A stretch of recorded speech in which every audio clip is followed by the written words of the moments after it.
passage of this bill, or the second reading of this bill, for the reason that already Mr. President set up a committee to advise him on the way forward in selecting persons of proven integrity to head the EFCC and also ICPC. And the chairman of that committee happened to be an eminent jurist of impeccable integrity in the name of Ayo Salami. And he submitted his report to the president, and in that report, it was suggested, it was recommended that the person who should head the EFCC should be among those that served the EFCC from inception. It should be among the core staff that established the EFCC. And Mr. President acted on that recommendation. He approved it, and he appointed Bawa Abdul Rashid to head the EFCC. And so far, so good. We have not seen anything wrong in the way he's handling the affairs of EFCC. And if you bring somebody from outside, he may not have the knowledge of what's happening in EFCC. He has to start all over, irrespective of his experience in the police force or in other sister organizations like DSS or civil defense. So, Mr. President, I oppose the second reading of this bill for the simple fact that Mr. President had already acted on the advice given to him by the chairman that was set up to reorganize and restructure the EFCC in the name of retired Justice Ayo Salami. Mr. President, it will be counterproductive to go against this recommendation, because what we have seen in the past is that fighting corruption was done on a fire brigade approach. But so far, the present leadership of EFCC is fighting corruption based on the provisions of the Constitution and also the Act passed by the National Assembly.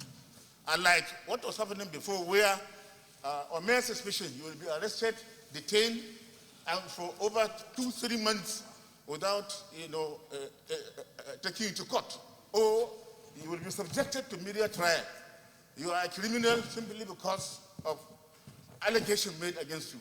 But presently, we don't see that. It's not happening. So I am opposed to the idea of bringing an outsider to head the EFCC. It should be among the staff of the EFCC that have been trained. And we have persons of higher integrity that can lead, that can head the organization. Mr. President, distinguished colleagues, I wish to suggest that this bill should not go for second reading. Thank you. DSP. Thank you, Mr. President. Ovie Omo Agege, Delta Central Senatorial District.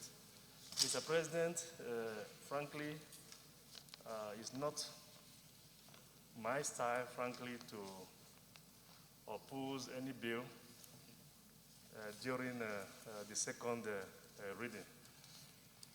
But I'm not oblivious of the fact that if I don't take this opportunity, I may never have it again. As when we come here for the clause by clause, you will rule that the opportunity is already gone. But I'd like to make an exception this time, for the first time, Mr. President, in this night Senate. I want to align myself 100% with the position advanced by Senator Lero. Mr. President, this is a professional body, and people within the agency, when hired as cadets, as a rise, they have a right to expectation. Expectation to someday rise to the position of the headship of that very agency. Mr. President, just like the police force, I don't think the case has been made by anyone that you should bring somebody from the army or you should bring somebody from the Air Force or whatever to come ahead and become IG of police. Anybody who joins the police force today has the expectation that if he does well, he could rise to the headship to become IG of police. I don't think that of EFCC should be any different.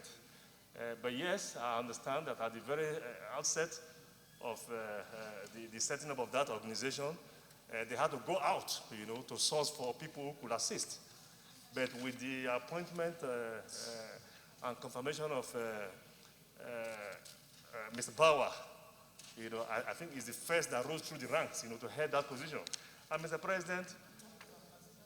President, the way and manner he has, the leadership he has provided so far, has not given anyone any cause to think that making that appointment is a mistake.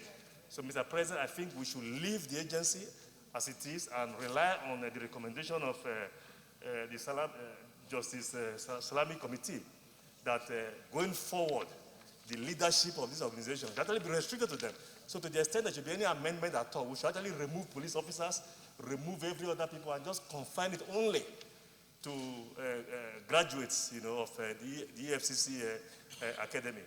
So, Mr. President, with all due respect and apologies, I rise to oppose this which has been taken, being read for a second time.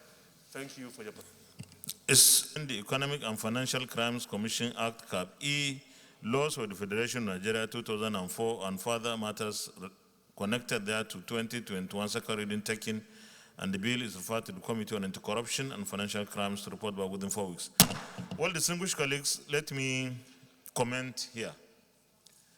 The last statement by the DSP in his intervention, he said he was suggesting the appointment of the chairman, the leader of the EFCC, should be limited to graduates of the EFCC Academy. My understanding is not all the graduates of the EFCC Academy are working with EFCC. They could be working somewhere. In Kano, they have something like EFCC. Will it be bad if you bring someone, for example, with that kind of background, having been trained, have worked in an anti-corruption agency, not necessarily EFCC? Is it not giving a sense of fresh air, for example, with some new ideas? So I think, I don't know, all the arguments, that was why it was very close.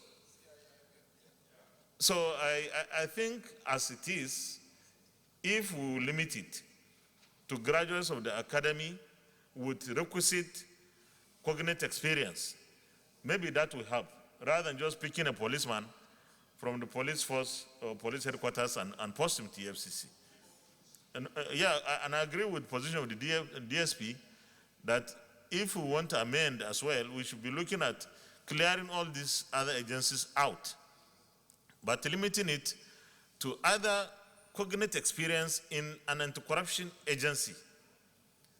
Even if someone did not go to the academy, but has worked or is working in an anti-corruption agency, I think that person would have sufficient experience to head the EFCC.